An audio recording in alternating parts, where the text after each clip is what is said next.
Hello, সালাম আলাইকুম guys, কি খবর? কেমন আছেন সবাই?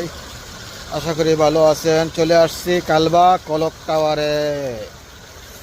রাউন্ড বোর্ডের মাঝখানে এই ক্লক টাওয়ারটা দেখতে পারতেছেন আমার পিছনে। এই যে পাশে ঝর্ণা।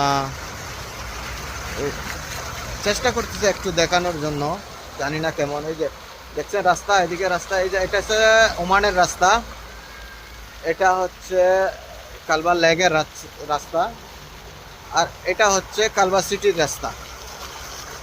রাউন্ড বোর্ডের মাঝখানে এই কলক টাওয়ারটা, রাউন্ড বোর্ডের মাঝখানে কলক টাওয়ারটা, কলক টাওয়ারে, এই কলক টাওয়ারের নিচে আবার কফি শপ।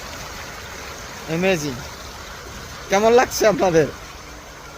আসলে আমি প্রথমে অবাক হয়েছিলাম, আমি নিজেও অবাক হয়েছিলাম প্রথমে, যে কিভাবে সম্ভব রাউন্ড বোর্ডের মাঝখানে কিভাবে কফি শপ হয়।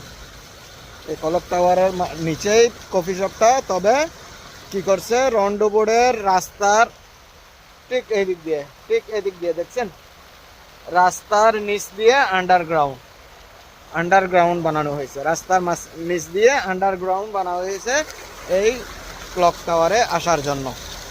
আশা করি সবাই বুঝতে পারবেন ইনশাল্লাহ। যারা যারা আসতে চান ভিজিট করবেন, এসে ঘুরে যাবেন। অসাধারণ একটা জায়গা, অসাধারণ। কালবার মধ্যে ভালো থাকবেন, সুস্থ থাকবেন, দোয়া রইল।